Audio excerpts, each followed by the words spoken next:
My printer is printing deformed feet.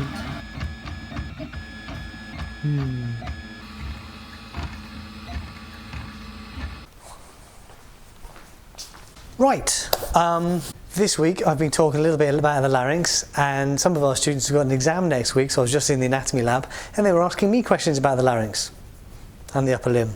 I've done a bit about the upper limb, so I thought today let's do a short talk about the parts of the larynx. Now the larynx is something that I've always struggled with. For some reason I wouldn't teach it very often.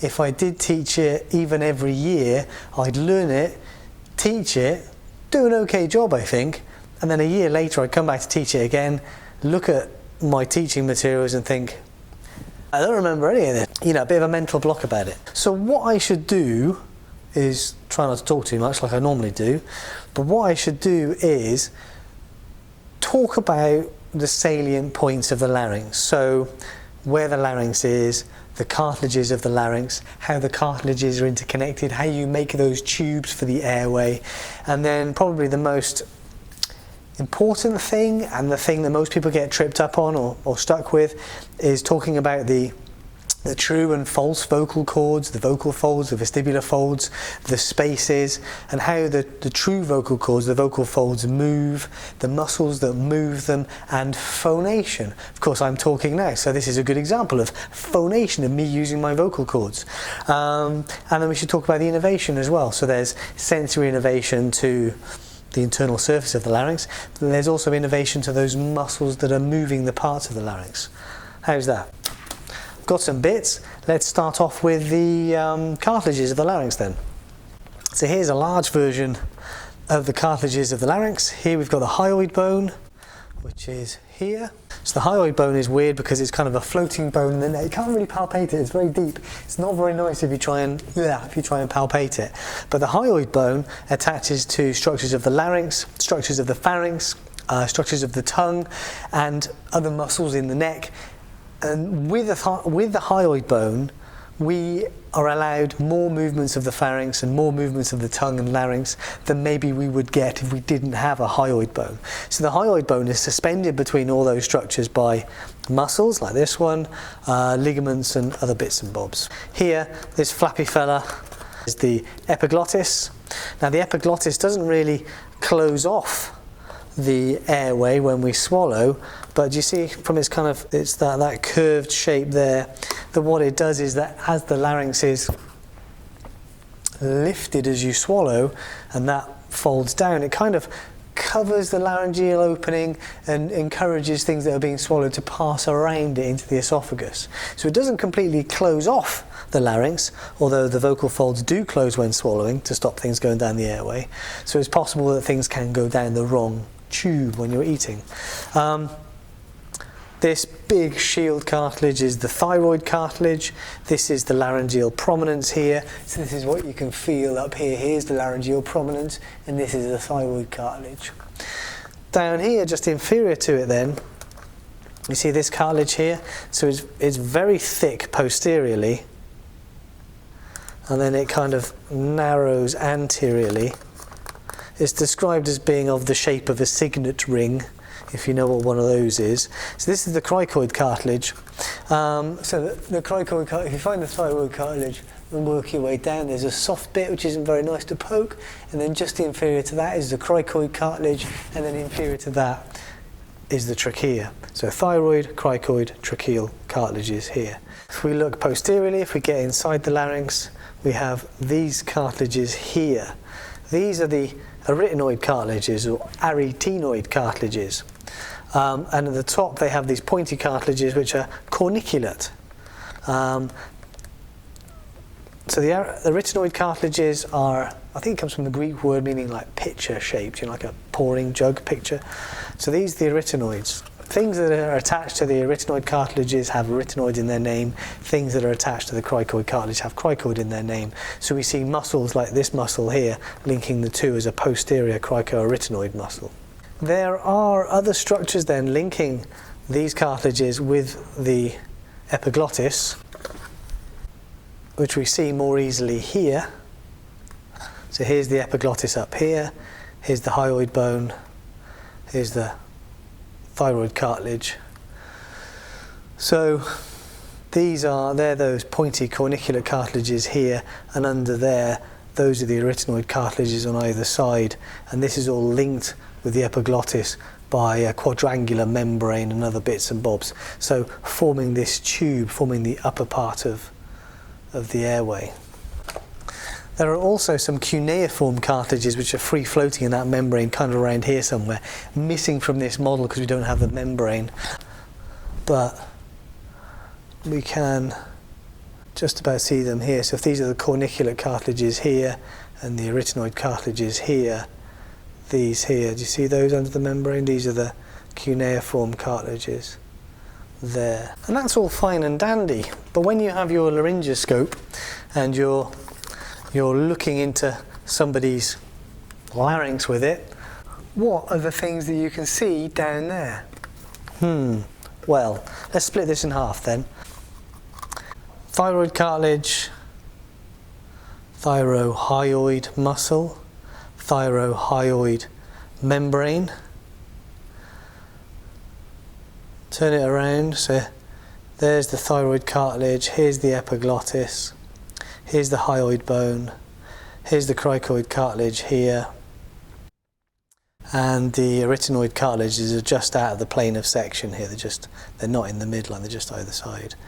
So here we can see a couple of folds, a couple of edges, and a space in between. So to form this tube of airway, as I said, the epiglottis attaches to the arytenoid cartilages and other bits and bobs by a quadrangular membrane. So there's a membrane behind here making this wall, and that's covered by a mucous membrane. It's covered by an epithelium, right, to line it. So we're making the airway, and that quadrangular membrane is making this wall here. Right, there's the epiglottis. That's the quadrangular membrane down here. Now the inferior edge of that quadrangular membrane gets called the vestibular ligament. That's just the bottom edge of the membrane. So this is the vestibular ligament here. So the vestibular ligament is just a structure of the tube, and the vestibular ligament gets called the false vocal cords. These aren't the bits that move, these aren't the bits that vibrate. So if you're looking, so they're here, this fold here, right? So if you're looking down a laryngoscope, they're kind of this edge that you see here. Now the edge inferior to that here, these are the true vocal cords. And what we have here is we have a vocal ligament passing between the thyroid cartilage and the arytenoid cartilages, and it's a fold because it's covered by a fold of mucous membrane. So it's covered by a fold of, epithelial membrane. That's why it's a fold, right? Fold. So we've got two folds, the vestibular folds and then the vocal folds, two folds on either side. And you see this space in between? So we've and that goes back away and makes a space. So that's a space, that's a ventricle. So this is the laryngeal ventricle here. So there's one on either side. Do you see? So it's this vocal fold, these vocal cords that vibrate to cause the phonation, to cause the sound that I'm making as I'm passing air over these, and I'm making them vibrate and make a sound. And then we can change the tension of these vocal ligaments by stretching them and relaxing them to change the pitch.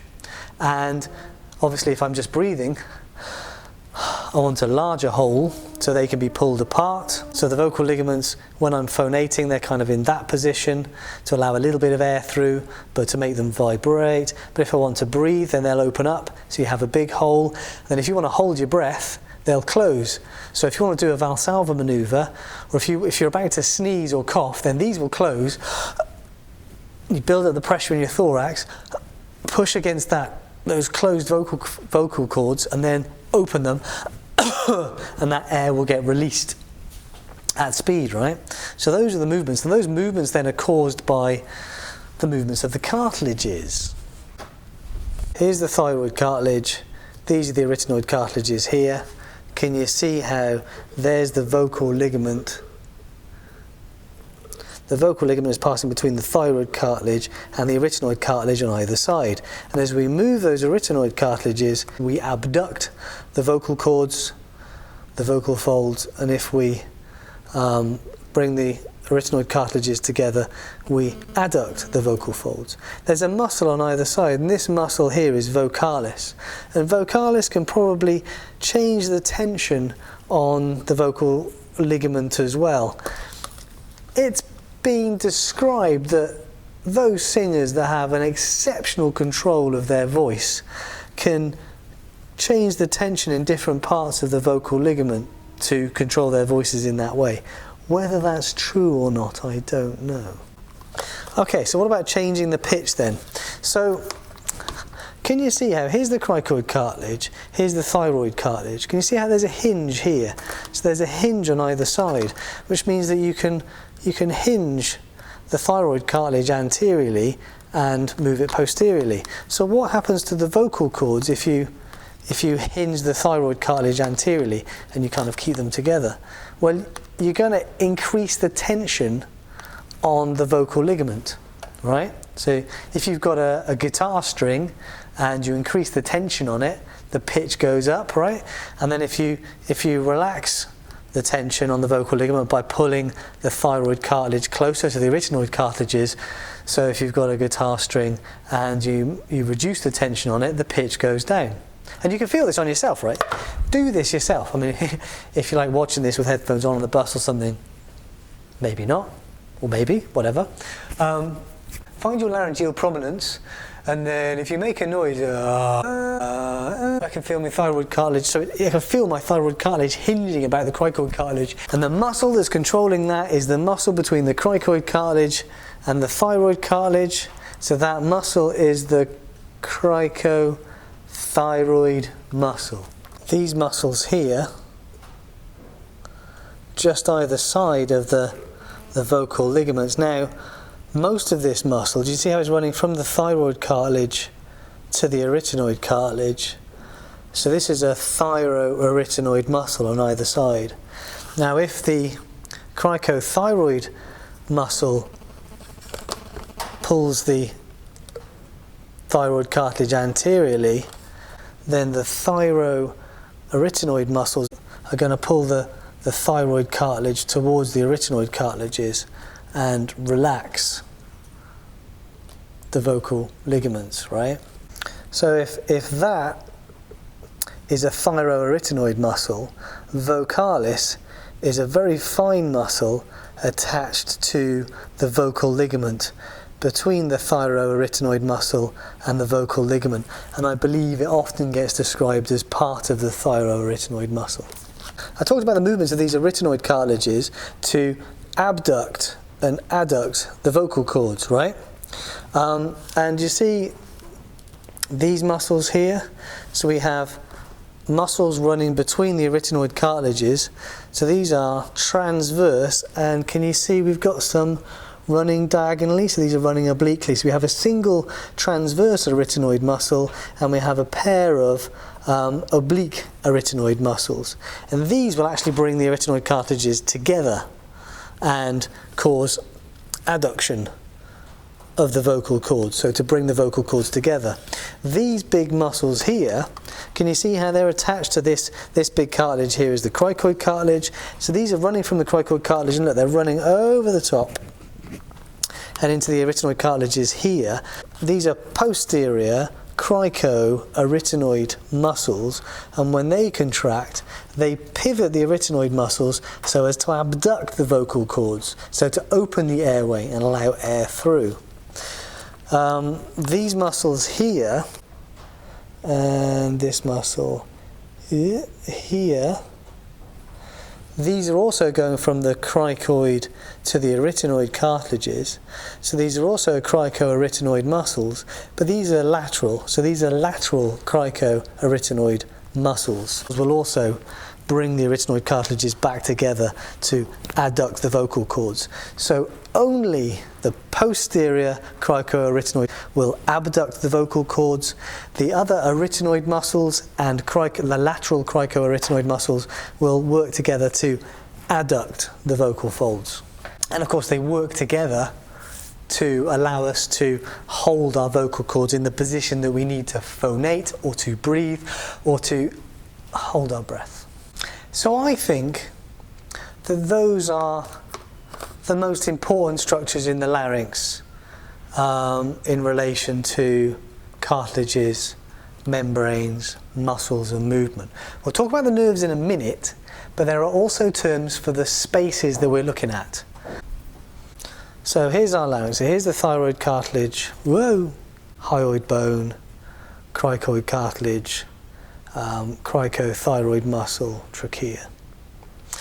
Now if we turn this around, so here's the vocal fold, and here's the vestibular fold, and there's that laryngeal ventricle in between the two. Here's the epiglottis here. This space here, above the vestibular fold, is called the vestibule. So if you're looking down here with a laryngoscope, the first space you see is the vestibule. So this is the vestibule. The space down here is the infraglottic space, or the infraglottic cavity, and then this continues with the trachea. Here's the epiglottis. We can see down the larynx just about, and you can see the vocal folds. Now the space between the vocal folds is the rhemoglotidis. So there are the vocal folds. So the space in between, that's the rhemoglotidis. What about the innervation of all these muscles? So the innervation of the muscles of the larynx that move the vocal cords that we've been talking about, these muscles are all innervated by cranial nerve 10, the vagus nerve. Vagus nerve does a lot of things. And we see a couple of branches on either side of the vagus nerve. We see this branch here, and this is coming back up from the thorax. So the vagus nerve has gone down into the thorax, and this recurrent laryngeal nerve has branched from it and then is finding its way back up to the larynx by running up with the trachea. Can you see where it is? This is the posterior surface of the trachea here, so it's running back on kind of the posterior lateral edge of the trachea back here on this corner. See where these cartilages are ending. So the recurrent laryngeal nerve is famous for branching from the vagus and running back up into the neck. And in the embryo, we were beautifully paired organisms, and we had a pair of blood vessels, or a few pairs of blood vessels, and the levels at which the recurrent laryngeal nerves branched were at the same levels as a couple of blood vessels. Now the blood vessel on the left remained and became the arch of the aorta, but the blood vessel on the right kind of didn't continue in the state that it was in. That meant that the recurrent laryngeal nerve on the left is held down by the arch of the aorta, but on the right the recurrent laryngeal nerve has risen and passes around the right subclavian artery and then goes back up to the trachea. Here's the posterior cricoarytenoid muscle. There's the cricoid cartilage.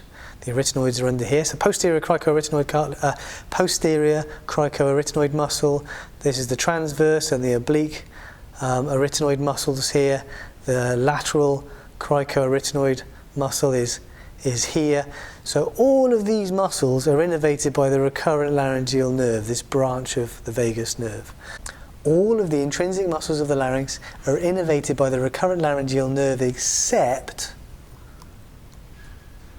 cricothyroid. Cricothyroid is outside a bit, really, isn't it?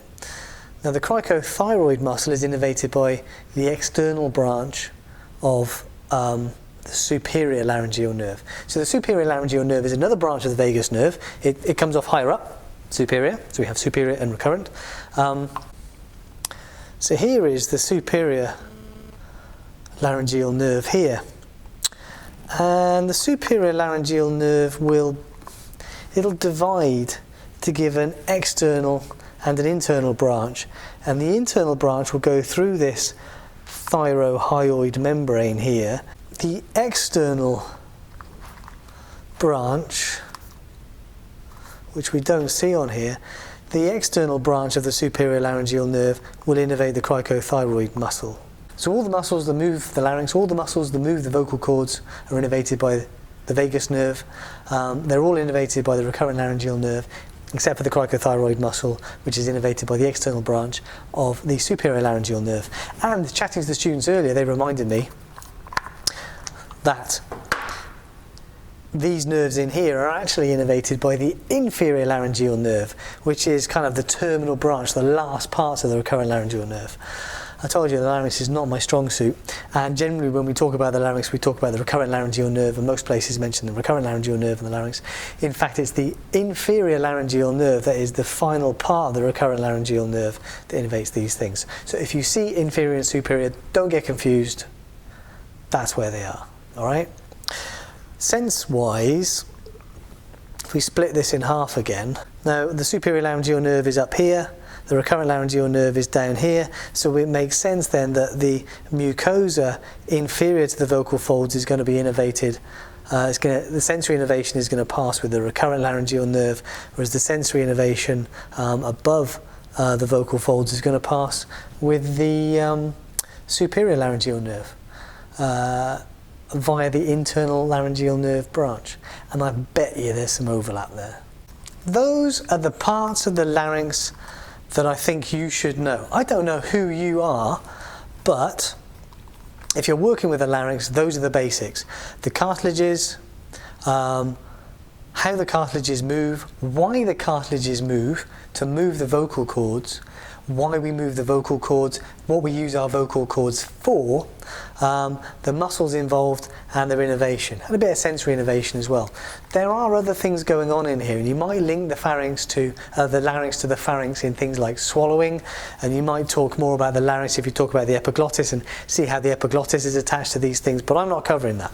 This is mostly about the vocal folds, how they move, why they move, what moves them, their innervation and stuff. Alright, so I hope that was useful. If you can, play with some of these things in a lab, touch some of these models, it really, really does help. Notice that these things look quite different depending upon whether you're looking at just cartilages or something a bit more realistic, because the cartilages get covered up by these muscles. And make sure you can recognise them on both sorts of things. But hopefully you'll develop a decent understanding of the structures of the larynx, and if you have to look down somebody's throat, you'll know exactly what you're looking at.